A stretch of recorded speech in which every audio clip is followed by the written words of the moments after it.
എനിക്ക് പിന്നെ ആ പരിപാടിയെല്ലാം കഴിഞ്ഞ് എൻ്റെ മക്കളെല്ലാം വലുതായതുകൊണ്ട് ആ പണിയില്ല ഇപ്പൊ.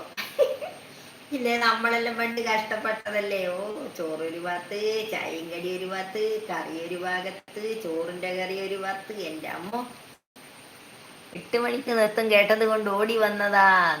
അതെ, 8 മണിയാകുമ്പോൾ നിർത്തും ഞാനിപ്പോ എന്തെന്നായാലും. അന്നേരാന്ന് എല്ലാരും ഓടി വരുക. ഞാൻ നിർത്താൻ നോക്കുമ്പോ പടപടാ വരും എല്ലാരും. സത്യം. അങ്ങനെ ഉച്ചക്കും 3 മണിക്ക് ഞാൻ നിർത്താൻ നോക്കുമ്പോ ആൾക്കാർ ഓടി വരും. അങ്ങനെയാണ് വീണ്ടും 5 മിനിറ്റ് എല്ലാം നേരം പോയി പോകും. രാത്രി അങ്ങനെ 9 മണിക്ക് നിർത്താൻ നോക്കുമ്പോ എല്ലാരും ഓടി വരും. അന്നേരം അവരോട് വന്നപാട് അപ്പാട് കട്ടാക്കാൻ പറ്റില്ല. അങ്ങനെ അവരോട് 2 വർത്താനം പറഞ്ഞ് കട്ടാക്കും. അതങ്ങനെ തന്നെയാ. അതന്നെ. അയ്യോ, നിർത്തല്ലേ നിർത്തല്ലേ, ഒരു ലൈക്കും കൂടി എന്ന് പറഞ്ഞിട്ട് ഓടി വരും എല്ലാരും. അതാണ്. അതേപോലെ തന്നെ ഇത്ര നേരം നമ്മളിങ്ങനെ വെറുതെ നോക്കുകുത്തിയായി ഇരുന്നിട്ട് ആളില്ല.